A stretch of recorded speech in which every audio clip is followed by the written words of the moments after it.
Hello friends, welcome back to my channel. आज हम यहाँ पर एक न्यू टॉपिक लेकर आए हैं जो कि हमारा issue and redemption of debenture. Start करते हैं। अगर आप इस चैनल पर नए हैं तो प्लीज़ चैनल को सब्सक्राइब कर लीजिए, साथ ही साथ बेल आइकन पे क्लिक भी ज़रूर कीजिएगा जिससे कि आने वाले वीडियो का नोटिफिकेशन आप तक पहुँच जाए। वीडियो स्टार्ट करते हैं। वीडियो आपको पसंद आए तो लाइक कीजिए, फ्रेंड्स के साथ शेयर कीजिए और किसी भी तरह की कोई भी क्वेरी हो तो प्लीज़ कॉमेंट सेक्शन में ज़रूर बताइएगा। फर्स्ट क्वेश्चन देखते हैं। डिवेंचर होल्डर्स आर, अब आपको बताना है डिवेंचर होल्डर्स क्या होते हैं। क्रेडिटर्स, ओनर्स, कस्टमर्स या फिर रेगुलेटर्स। डिवेंचर होल्डर्स क्या होते हैं बताना है आपको कंपनी के रिगार्डिंग।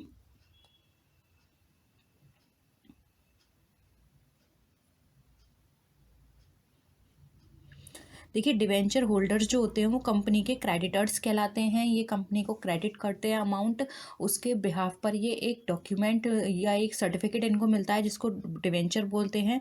और जिनको ये डिवेंचर मिलते हैं वो डिवेंचर होल्डर कहलाते हैं, ठीक है। और ये जो डिवेंचर होल्डर्स होते हैं इनको राइट नहीं होता है कि कंपनी की जो मैनेजमेंट है उसमें ये पार्टिसिपेट करें। और ये डिवेंचर्स टर्म जो है वो अगर आप नोट करना चाहें तो नोट कर सकते हैं। सेक्शन 2 सबसेक्शन 12 के अंदर ये डिफाइन किया गया है, ठीक है।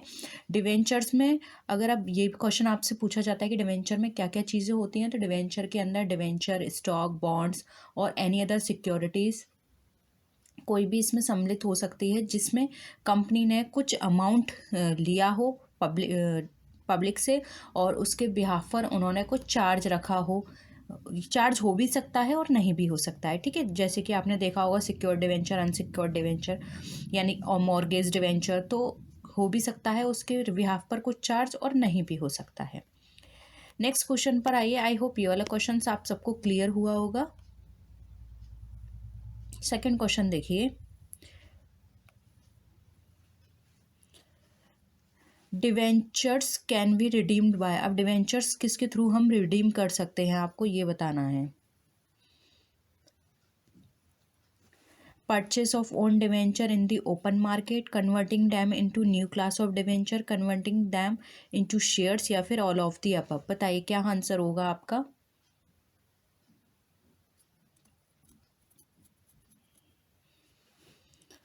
क्या लगता है। देखिए यहाँ पे राइट आंसर हो जाएगा 4। जो हमारा डिवेंचर है वो हमारा हम खुद के शेयर्स को ओपन मार्केट में परचेस करके भी रिडीम कर सकते हैं। उनको हम न्यू क्लास के डिवेंचर्स में कन्वर्ट करके भी कर सकते हैं और शेयर्स में कन्वर्ट करके भी कर सकते हैं। इसके अलावा और भी मेथड्स हैं जैसे लमसम पेमेंट मेथड हो गया, पेमेंट इन इंस्टॉलमेंट, इसके थ्रू भी हम अपने डिवेंचर्स को रिडीम कर सकते हैं, ठीक है। तो ये ऑप्शन यहाँ पे 4 हमारा करेक्ट है। नेक्स्ट देखिए। When a company purchase its own debentures as an instalment as an investment, own debentures account is debited with, अब आपको बताना है जो ओन डिवेंचर अकाउंट जो है वो किसके थ्रू डेबिट किया जाता है बताइए। Paid up value of debenture, face value of debenture, amount paid for such debentures या फिर amount equal to the difference between the face value of debentures and the amount paid for such debentures. क्या लगता है आपको answer. जब company खुद के purchase करती है डिवेंचर्स तो वो क्या डेबिट करेगी, किस अमाउंट से ओन डिवेंचर्स अकाउंट को डेबिट किया जाएगा। ये किया जाएगा उन डिवेंचर्स को परचेस करने में उसने कितना अमाउंट पेड किया है उस वैल्यू से, ठीक है। तो ऑप्शन यहाँ पे हमारा 3 करेक्ट आंसर हो जाएगा। नेक्स्ट क्वेश्चन पर आइए।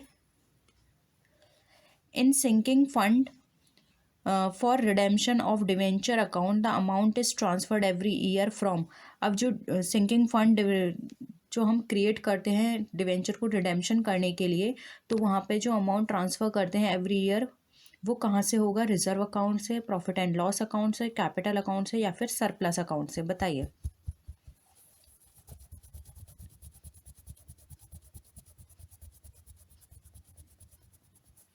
देखिए इस तरह का जो रिडेम्पशन होता है वो हम उसको वहाँ से रिडीम करेंगे। सरप्लस अकाउंट से हम उसका अमाउंट लेंगे और उसके बाद हम अपने डिवेंचर को रिडीम करेंगे सिंकिंग फंड के लिए, ठीक है। तो ऑप्शन यहाँ पे 4 हमारा राइट आंसर हो जाएगा। नेक्स्ट क्वेश्चन देखिए, after sale of investment the balance of sinking fund investment account is transferred to profit and loss account, capital reserve account, sinking fund account या फिर डिवेंचर्स अकाउंट। क्या होगा राइट आंसर आपके according?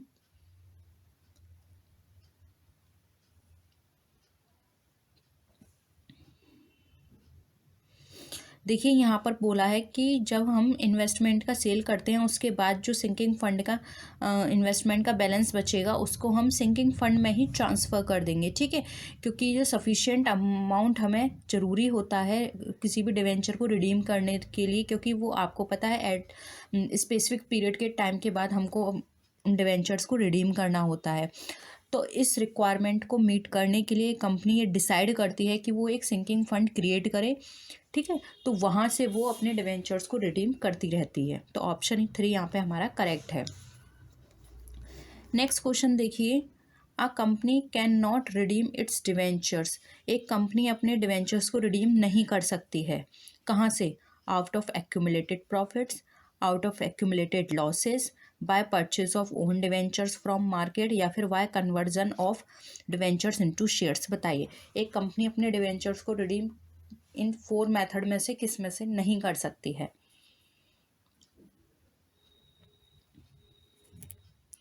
बहुत ही simple है, आप यहाँ पे कॉमन सेंस से भी इसका आंसर कर सकते हैं। देखिए, प्रॉफिट होगा तो अगेन हमारे पास फंड है तो हम यहाँ से रिडीम कर सकते हैं। खुद के खुद अपने डिवेंचर्स को मार्केट से परचेस करके भी कर सकते हैं और उनको हम शेयर्स में कन्वर्जन करके भी कर सकते हैं या फिर न्यू टाइप ऑफ डिवेंचर में कन्वर्ट करके भी कर सकते हैं। लेकिन आपने कभी ऐसा सुना है कि कोई पेमेंट हम किसी लॉस से दे रहे हैं? जब लॉस है तो हमारे पास तो कुछ पेमेंट बचा ही नहीं, तो हम उसको रिडीम कैसे करेंगे? तो यहाँ पे ऑप्शन 2 हमारा करेक्ट आंसर हो जाएगा। आउट ऑफ एक्यूमुलेटेड लॉसेस से हम अपने डिवेंचर्स को रिडीम नहीं कर सकते हैं। नेक्स्ट देखिए, after redemption of debenture the balance of sinking fund account is transfer to. बताइए, general reserve account, capital reserve account, profit and loss account या फिर डिवेंचर्स अकाउंट। क्या लगता है क्या होगा इसका आंसर? आपने डिवेंचर्स को रिडीम किया, उसके बाद आपके पास बैलेंस बचा सिंकिंग फंड का, तो यहाँ इस ऑप्शंस के अकॉर्डिंग कहाँ पे ट्रांसफ़र होगा? वो ट्रांसफ़र हो जाएगा आपका जनरल रिजर्व अकाउंट में, ठीक है। क्योंकि ये जो अमाउंट है वो सेपरेटली उसको रखा जाएगा रिडीम करने के लिए, जब कभी भी हमें किसी भी डिवेंचर को रिडीम करना होगा। इसके साथ ही साथ जर्नल रिजर्व यहाँ पे ऑप्शन करेक्ट हो जाता है। अगर इसके अलावा हमें यहाँ पे कोई और अमाउंट ऑप्शन दिया होता तो हम सिंकिंग फंड भी यहाँ पे बोल सकते थे, ठीक है। तो यहाँ पर ऑप्शन 1 यहाँ पे हमारा करेक्ट आंसर हो जाएगा। नेक्स्ट देखिए, premium on redemption of debenture account until redeemed is shown in. यानी कि जब तक वो उसको रिडीम नहीं किया जाता तो इस तरह का जो प्रीमियम होगा वो कहाँ शो किया जाएगा? करंट लाइबिलिटीज़ में, करंट प्रोविजंस में, प्रोविज़न फॉर लाइबिलिटीज़ या फिर करंट टर्म प्रोविजंस, वो लॉन्ग टर्म प्रोविजंस। बताइए।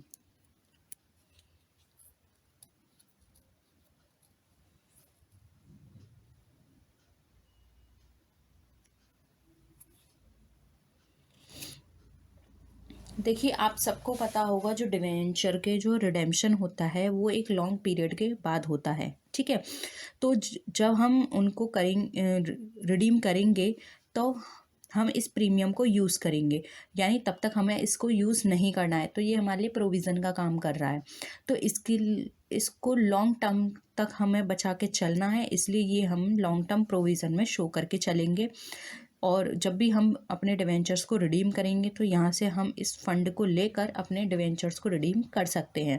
तो इसलिए यहाँ पर हमारा ऑप्शन 4 करेक्ट आंसर हो जाएगा। नेक्स्ट देखिए, बॉन्ड्स और debentures issued by securitisation company should bear interest not less than bank rate, prime landing rate, 1.5% over the bank rate, 1.5% over the savings rate. बताइए।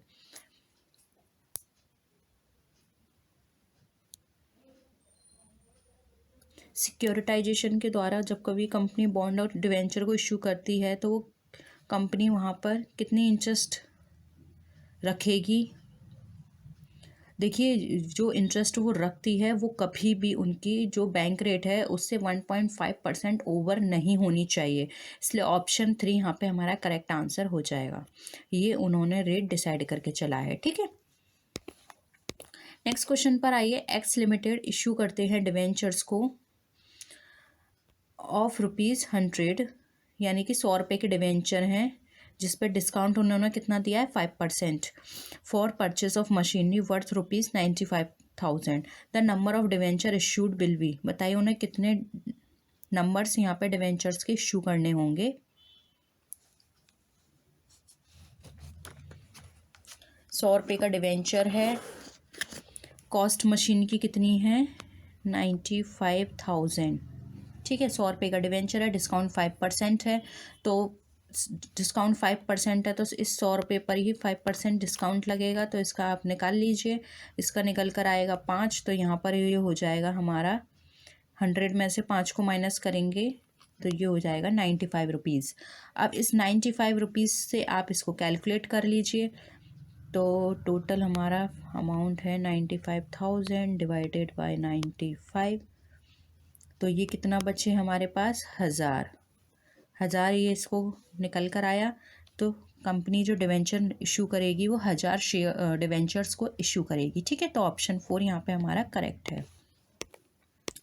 नेक्स्ट देखिए, यदि if a company buys its own debenture of ₹1000 from the market for 975, the difference of ₹25 will be considered as, यानी कि 1000 रुपये का share था, वो debenture था जिसमें उन्होंने मार्केट से 975 में लिया, तो जो डिफरेंस आया 25 रुपये का वो क्या कंसिडर करेगा, profit on redemption of debenture, loss on redemption of debenture, goodwill या फिर नन ऑफ दी अबव, बताइए।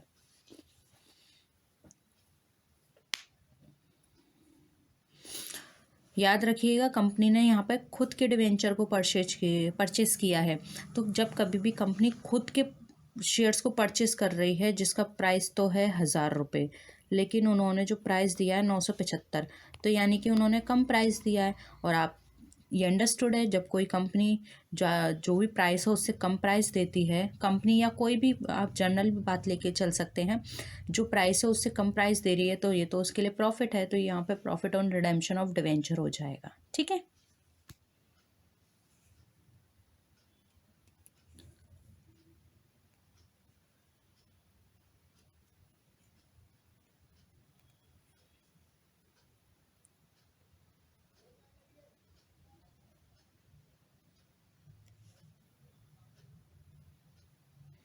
नेक्स्ट क्वेश्चन पर आइए। Issue of debenture is a use of cash, source of a cash, profit from operation या फिर none of the above.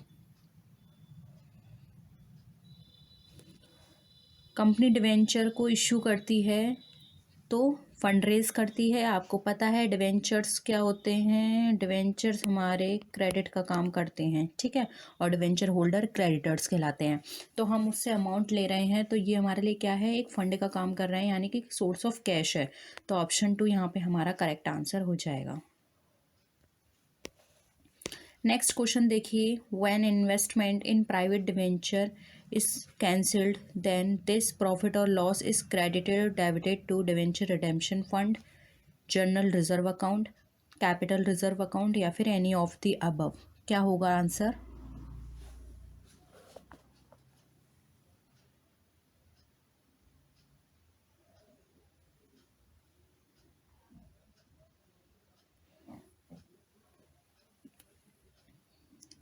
देखिए जब कभी भी कंपनी कोई भी इन्वेस्टमेंट करती है प्राइवेट इन्वेस्टमेंट में, तो वहाँ पे जो डिवेंचर्स के कैंसिल हो जाते हैं उसका जो अमाउंट होता है वो उसको डिवेंचर रिडेम्पशन फंड में ट्रांसफ़र कर देती है, ठीक है। तो ऑप्शन 1 यहाँ पे हमारा करेक्ट आंसर हो जाएगा। नेक्स्ट क्वेश्चन पर आइए। Unless return of the loss on issue of debenture is shown on the asset side of balance sheet, on the debit side of profit and loss account, by way of deduction from the amount of debenture, या फिर on the liability side of balance sheet।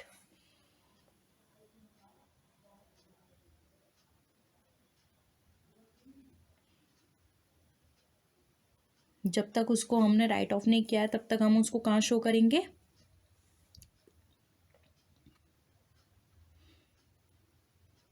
देखिए तब तक वो हमारा asset side में show किया जाएगा। उसके बाद असेट साइड में हम उसको पूरा डाल देते हैं, उसके बाद धीरे धीरे उसको राइट ऑफ करते हैं। ठीक है, तो यहाँ पर ऑप्शन 1 हमारा राइट आंसर हो जाएगा। नेक्स्ट देखिए, discount on issue of debenture should be shown in asset side of balance sheet, liability side of balance sheet, debit side of profit and loss account, credit side of profit and loss account. क्या होगा?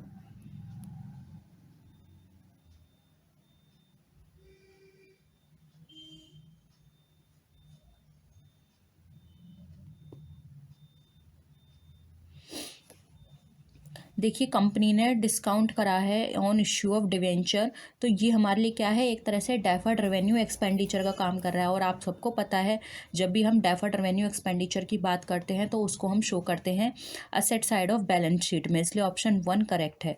धीरे धीरे फिर उसका कुछ certain part हम धीरे धीरे राइट ऑफ करते रहते हैं, और जो रिमेनिंग पार्ट होता है उसको हम एक साथ राइट ऑफ ना करके उसको हम असेट साइड में शो करते हैं, जिससे कि हमारे बैलेंस शीट पर एकदम से नेगेटिव इफेक्ट ना पड़े। ठीक है, धीरे धीरे उसको राइट ऑफ करते हैं, इसलिए ऑप्शन 1 यहाँ पे हमारा करेक्ट आंसर हो जाएगा। नेक्स्ट आइए, if debenture valuing ₹3,25,000 were issued against the net asset of ₹3,50,000, the balance of ₹25,000 would be credited to capital reserve account, journal reserve account, profit and loss account, या फिर goodwill account. बताइए। 3,25,000 के debenture हैं, ठीक है, net asset जिसके against में 3,50,000 की रखी गई है, तो ये 25,000 जो हैं रिमेनिंग उसको कहाँ पे क्रेडिट किया जाएगा?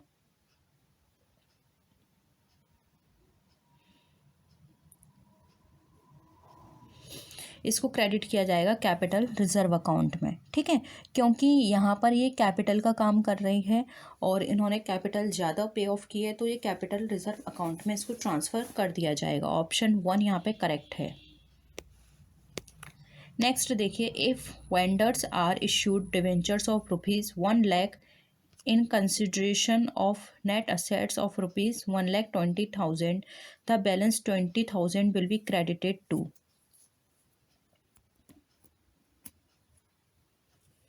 सेम वही क्वेश्चन है। ठीक है, उन्होंने जो एक्स्ट्रा नेट असेट के बदले में दिए हैं वो हम यहाँ पे कहाँ ट्रांसफ़र करेंगे? कैपिटल रिजर्व अकाउंट में। ऑप्शन 2 यहाँ पे हमारा करेक्ट है। ठीक है, नेक्स्ट देखिए, this is a debenture for which the company does not keeps any record and which can be transferred without any formal notice. The debenture is journal debenture, convertible debenture, bearer debenture या फिर representative debenture। बताइए, ऐसा कौन सा debenture होता है जिसके लिए कंपनी को कोई भी रिकॉर्ड नहीं रखना है और ना ही कोई फॉर्मल नोटिस उसको देना है? तो वो डिवेंचर कौन सा होगा?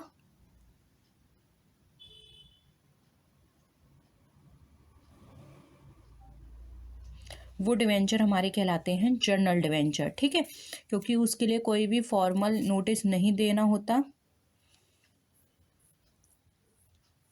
एक मिनट, यहाँ पे नोटिस की भी बात की जा रही है, तो ये हमारा हो जाएगा बियरर डिवेंचर, क्योंकि ये डिवेंचर जैसे ही प्रेजेंट करेंगे उसके सामने उसको पे ऑफ करना होता है। ठीक है, तो जो भी होल्डर होगा इसका डिवेंचर का वो रियल ओनर कहलाता है और वही एंटाइटल होता है उस पर इंटरेस्ट रिसीव करने के लिए, यानी कि यहाँ पर सिर्फ आप उसको शो करके उसका इंटरेस्ट रिसीव कर सकते हैं।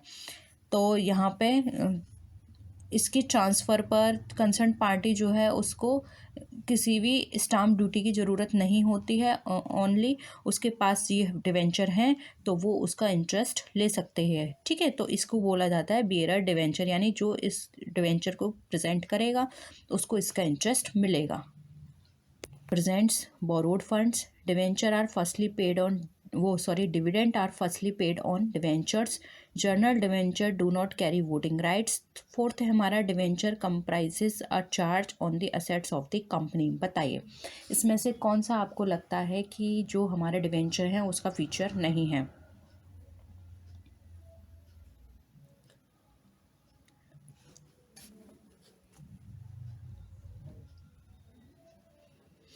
देखिए, हम सबको पता है कि कंपनी अपनी फाइनेंशियल नीड्स को फुलफ़िल करने के लिए बहुत सारे सोर्सेज़ को अडॉप्ट करती है, जिसमें से एक सोर्स है हमारा डिविडेंड।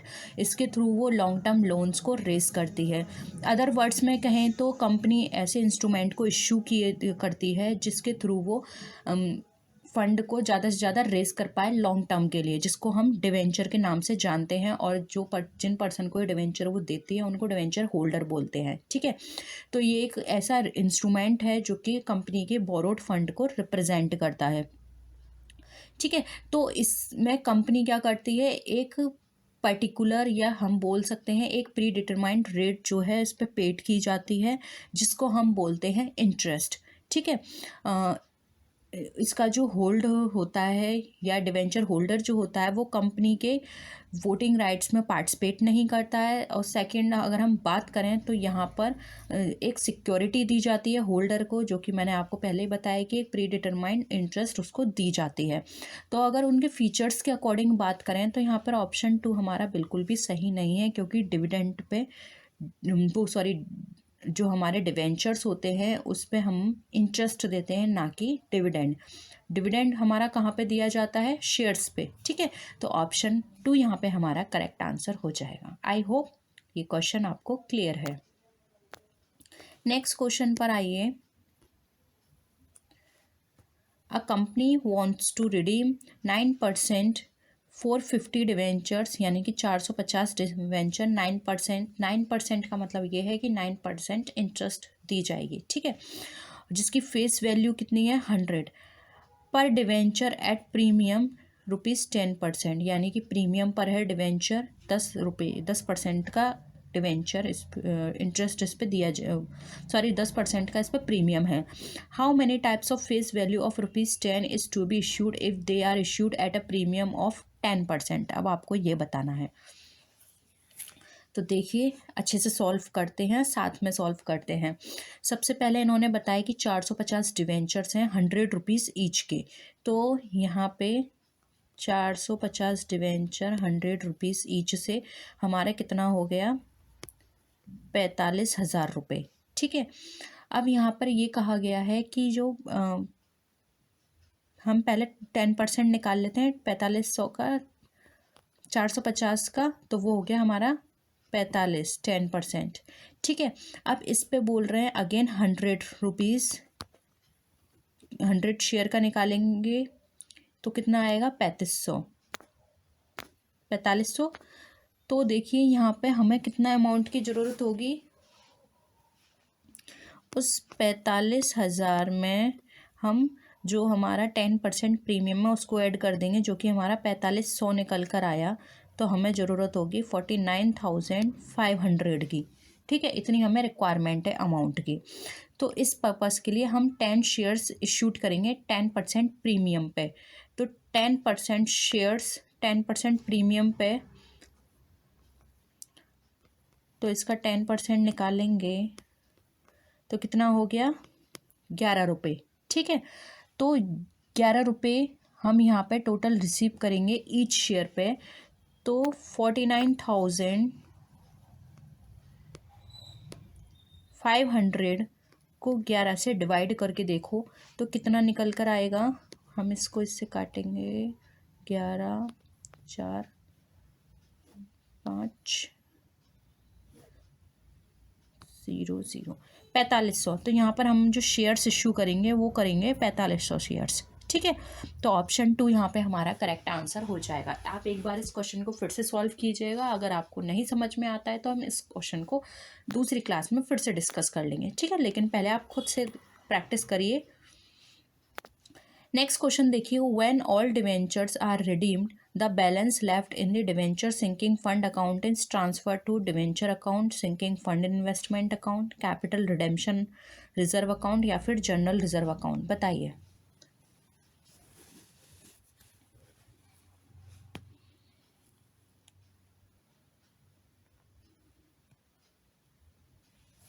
देखिए, जब भी हमारा सिंकिंग फंड का कोई भी बैलेंस बचता है तो उसको हम जर्नल रिजर्व में ट्रांसफ़र करते हैं, और इसकी जो एंट्री होती है वो होती है sinking fund account debit to general reserve account.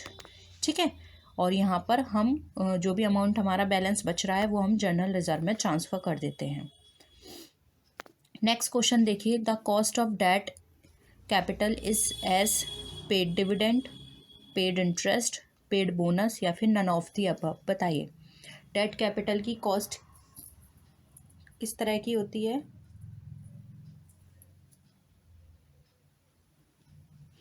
देखिए कॉस्ट ऑफ डेट कैपिटल की जो हमारी कॉस्ट होती है वो equal to interest paid on loans होती है, ठीक है। तो यहाँ पे इसके अकॉर्डिंग हमारा जो आंसर होगा वो हो जाएगा ऑप्शन 2 पेड इंटरेस्ट, ठीक है। दूसरे शब्दों में अगर हम बात करें या इसको और अच्छे समझने की कोशिश करें तो इसका मतलब यहाँ पर यह है कि कोई भी अमाउंट हमने इंटरेस्ट का पेड किया है उन लोन्स पे जो कि हमारे लोन कैपिटल से हमारी जो भी कॉस्ट जनरेट हुई है उस पर हमने क्या किया है, इंटरेस्ट पेड किया है। तो डेट कैपिटल की कॉस्ट का मतलब क्या है कि हमने उस डेट कैपिटल पे इंटरेस्ट पे की है। तो ऑप्शन 2 हमारा यहाँ पे करेक्ट आंसर है। नेक्स्ट क्वेश्चन देखिए,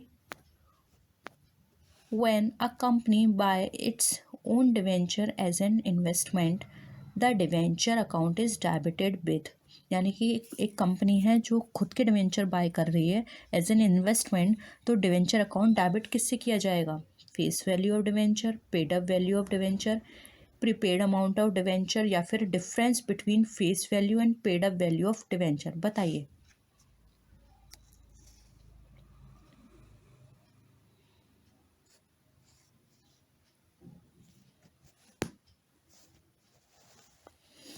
देखिए कभी भी कंपनी, आप सबको पता है एक कंपनी अपने खुद के शेयर्स को रिडीम कर सकती है। रिडीम का मतलब यहाँ पर यह है खुद के शेयर्स जो सॉरी डिवेंचर्स हैं उनको वो परचेस कर सकती है, ठीक है। तो यहाँ पर बात की जा रही है ऐसे इन्वेस्टमेंट वो परचेस किए जा रहे हैं, तो वो जो अमाउंट होगा जिसके थ्रू वो डेबिट किए जाएंगे वो होगा हमारा फेस वैल्यू ऑफ डिवेंचर्स, यानी उन डिवेंचर्स की जो भी फेस वैल्यू है उस अमाउंट के साथ उसको डेबिट कर दिया जाएगा। तो यहाँ पर ऑप्शन 1 हमारा करेक्ट है। नेक्स्ट देखिए, mortgage loan is known, mortgage loan जो होता है वो कहाँ दिखाया जाता है, liability side of balance sheet, asset side of balance sheet, debit side of profit and loss account या फिर credit side of profit and loss account. अब आप ये नोट करिए मॉर्गेज लोन हमारे लिए क्या है, संपत्ति है, हमारे लिए रेवेन्यू नेचर का है, कैपिटल नेचर का है, किस तरह का है, जिसके थ्रू आप इजीली इसका आंसर कर सकते हैं। देखिए मॉर्गेज लोन जो है हमारे लिए एक लायबिलिटी है, यानी कि हमने लोन लिया है वो भी मॉर्गेज पे, ठीक है। तो ये हमारा प्रॉफिट एंड लॉस में तो नहीं जा सकता, तो ये ऑप्शन कट गया। अगेन हमने लोन लिया है तो हमारी लायबिलिटी है, तो असेट साइड भी नहीं जाएगा, तो ये आ जाएगा हमारा लायबिलिटी साइड में। अब आप ये भी बता दीजिए कि लायबिलिटी साइड में ये कहाँ दिखाया जाएगा, बताइए। ये दिखाया जाएगा हमारे हेड जो नॉन करेंट लाइबिलिटी, एक होती है करेंट लाइबिलिटी, एक होती है नॉन करेंट लाइबिलिटी। तो ये नॉन करेंट लाइबिलिटी में दिखाया जाएगा और उसके अंदर भी एक हेड बनता है, एक होता है रिजर्व एंड सरप्लस, एक होता है लॉन्ग टर्म बोरोइंग। तो ये होता है हमारे लॉन्ग टर्म बोरोइंग में, क्योंकि मॉर्गेज लोन जो है वो लॉन्ग टर्म के लिए लिया जाता है। तो ऑप्शन 1 हमारा करेक्ट आंसर हो जाएगा। नेक्स्ट क्वेश्चन देखिए,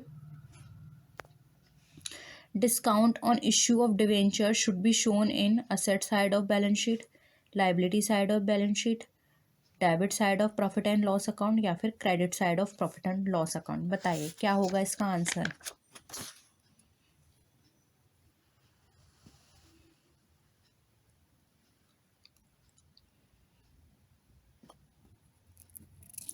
देखिए ये क्वेश्चन मैंने आपको पहले भी कई बार करा चुके हैं, ये आपके एग्ज़ाम में बहुत ज़्यादा पूछा जाता है, ये प्रीवियस ईयर में भी बहुत बार आया है। जब भी हम डिवेंचर को इशू करते समय डिस्काउंट करते हैं तो ये हमारे लिए असेट साइड में शो किया जाता है, ठीक है।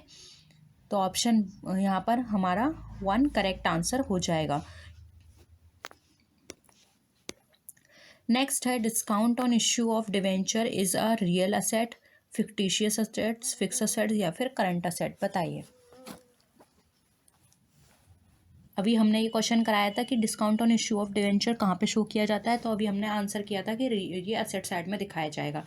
तो असेट साइड में तो होता है, लेकिन ये कौन सी एसेट है आपको अब ये बताना है।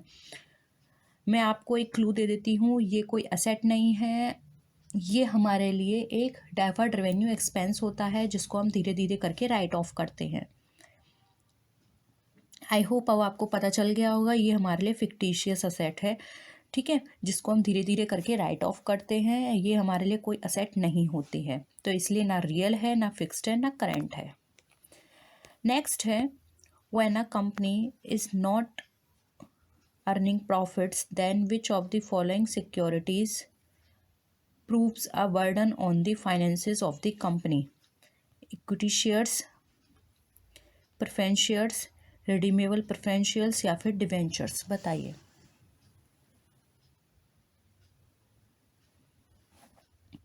क्या होगा इसका आंसर?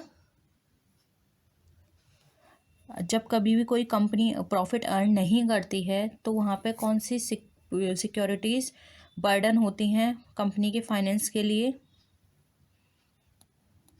वो होती हैं डिवेंचर्स। क्योंकि देखिए क्रेडिटर जो इक्विटी शेयर होल्डर हैं इनको तो ज़रूरी नहीं होता कि उनको देना ही है। प्रेफरेंस शेयर्स को एक बार हम नेक्स्ट ईयर दे सकते हैं, रिडीमेबल लॉन्ग टाइम के होते हैं। लेकिन डिवेंचर्स एक ऐसे हैं जो आउटसाइडर लाइबिलिटी बनती है, तो इसको हमें देना ही होता है। तो अगर कंपनी प्रॉफिट अर्न नहीं कर रही है लेकिन फिर भी आपको इनको तो पे करना ही होगा, क्योंकि ये एक्सटर्नल लाइबिलिटी है, इसलिए ये कंपनी पर उस समय बर्डन की तरह काम करती है, ठीक है। क्योंकि ये फिक्स्ड रेट है, इनको आपको देना ही है। तो ऑप्शन 4 यहाँ पे करेक्ट आंसर है। नेक्स्ट क्वेश्चन देखिए, when debentures are issued as security against a loan then such as issue of debenture is called secured, partly secured, collateral secured या फिर बायलेटरल सिक्योर्ड, बताइए।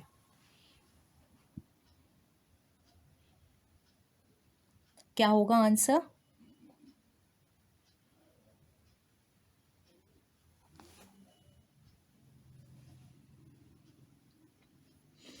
देखिए यहाँ पर कभी भी एक चीज़ याद रखना, अगर डिवेंचर इशू करते समय उसको सिक्योरिटी दी गई है किसी अदर चीज़ से, तो उसको हम बोलते हैं कोलेट्रल, यानी कि किसी दूसरे के साथ उसको मर्ज करके उसको सिक्योर किया गया है, तो ये कोलेट्रल सिक्योरिटी कहलाती है, जब हमने किसी दूसरी असेट के साथ उसको एक तरह से बहुत ही ज़्यादा सिक्योर करके रखा है, ठीक है। तो ये हमारे लिए कोलेट्रल सिक्योरिटी है। तो ऑप्शन 3 यहाँ पे हमारा करेक्ट आंसर हो जाएगा।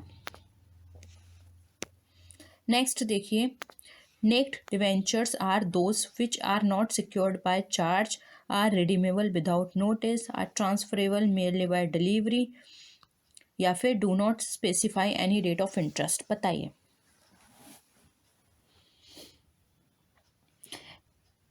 देखिए नेक्ड डिवेंचर का मतलब ऐसा नहीं है कि वो डिवेंचर कुछ ड्रेस पहना था और उसकी वो ड्रेस नहीं है, ऐसा कुछ भी नहीं है।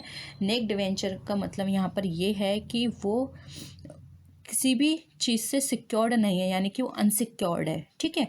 तो यहाँ पर फर्स्ट ऑप्शन हमारा बिल्कुल करेक्ट है, are not secured by charge, किसी भी तरह का उस पे सिक्योरिटी नहीं है, उसको बोलते हैं नेक्ड डिवेंचर्स। ऑप्शन 1 हमारा करेक्ट आंसर है। नेक्स्ट देखिए, a company can not redeem it's debenture by selling them in the open market, a single payment, conversion या फिर एनुअल ड्राइंग्स, बताइए। ये भी अभी हमने डिस्कस किया था, ईजिली आप इस ऑप्शन को पकड़ सकते हैं, बताइए।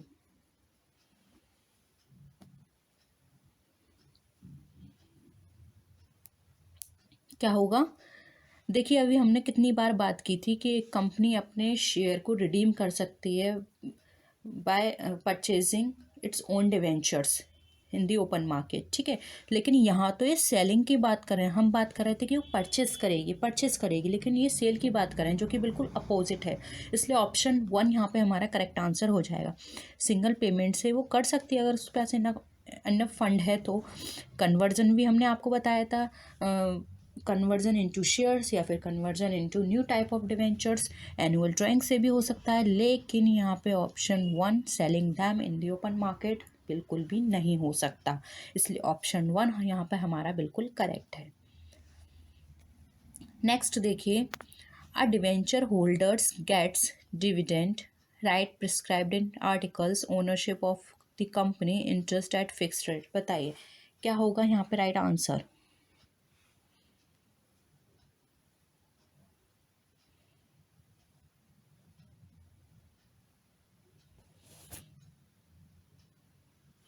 ऑप्शन 4 सिंपल है, सबको पता है, मैंने आपको पहले ही बता दिया था। डिविडेंड नहीं, कोई भी राइट प्रिस्क्राइब नहीं होता, ओनरशिप नहीं होती। यहाँ पे ओनरशिप किसकी होती है? इक्विटी शेयर होल्डर्स की।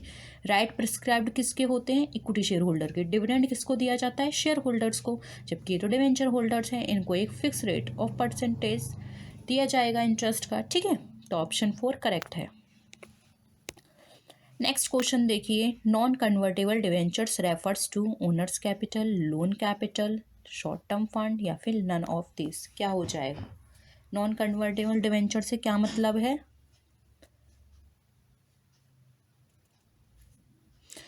देखिए, नॉन कन्वर्टेबल डिवेंचर से मतलब यहाँ पे हमारे लोन कैपिटल से होता है, क्योंकि आपको पता है ये जो हमारे लिए काम करते हैं वो एक क्रेडिट, यहाँ पे एक क्रेडिट की तरह काम किया जा रहा है। ठीक है, ओनर्स कैपिटल इक्विटी के लिए होती है, शॉर्ट टर्म फंड नहीं होता। और जो डिवेंचर्स होते हैं वो हमारे लॉन्ग टर्म के लिए होते हैं। ठीक है, तो यहाँ पे ऑप्शन 2 हमारा करेक्ट आंसर हो जाएगा।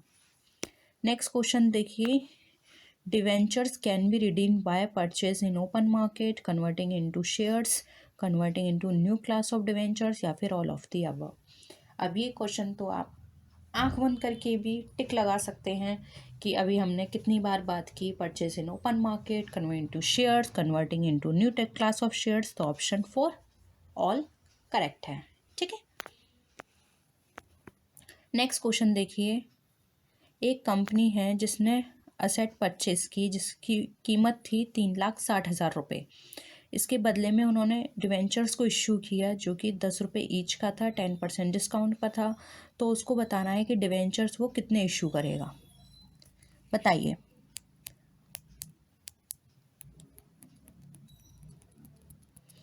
सॉल्व करें साथ में। देखो, 100 रुपये का डिवेंचर है, 10% यहाँ पर क्या है, वो डिस्काउंट लेके चल रहा है। तो इस हिसाब से हमारा डिवेंचर कितने का हो गया? पर डिवेंचर 90 रुपये का। असेट कितने की है? 3,60,000 की। 90 रुपये का डिवेंचर है, इसको इससे काट दो। 9 में 36 आता है 4 टाइम, बचे हमारे कितने? 3 0 1 2 एंड 3। 4,000 डिवेंचर्स उसको इश्यू करने होंगे। क्लियर है? कोई प्रॉब्लम तो नहीं? नेक्स्ट आइए, डिवेंचर होल्डर्स आर। अब डिवेंचर होल्डर्स क्या होते हैं? Owners of the company, have the right to vote, have the right to dividend या the creditors of the company. इसको भी डिस्कस करने की ज़रूरत नहीं है, ऑप्शन 4 टिक कर दो। ओनर्स होते हैं equity share holder, voting right होता है इक्विटी शेयर होल्डर का, डिविडेंड का राइट होता है शेयर होल्डर्स का। तो ऑप्शन 4 करेक्ट है। नेक्स्ट क्वेश्चन पर आइए, the discount on issue of debenture is written off before redemption of debenture, after redemption of debenture, in any period decided by the company, in no case later than the date of redemption। बताइए क्या हो जाएगा answer?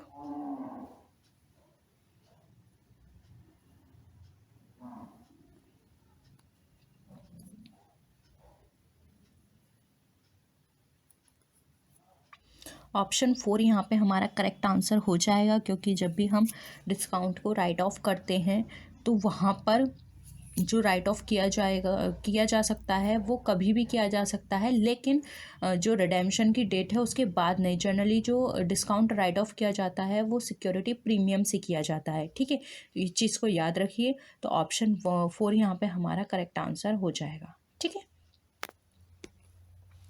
Next देखिए, अब हमारे debenture का जो balance है वो फाइनली हम किस में ट्रांसफ़र करते हैं?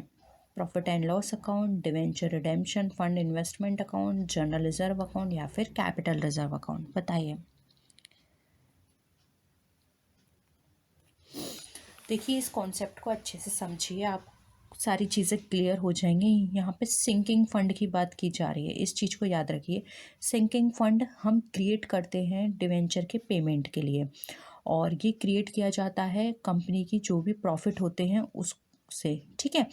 तो ये एवरी ईयर होता है, और इसमें जो अमाउंट होता है एवरी ईयर इसको ट्रांसफ़र किया जाता है। तो ये हमारा रेवेन्यू नेचर का होता है, तो इसलिए यहाँ पर हम इसको यूज़ करते हैं डिवेंचर को पे ऑफ करने के लिए। इसलिए जो भी अमाउंट होता है वो हम यहाँ पे जर्नल रिजर्व में उसको ट्रांसफ़र कर देते हैं, ठीक है। जो भी बैलेंस बचेगा वो जर्नल रिजर्व में ट्रांसफ़र किया जाएगा, इसलिए ऑप्शन 3 हमारा यहाँ पे करेक्ट आंसर है।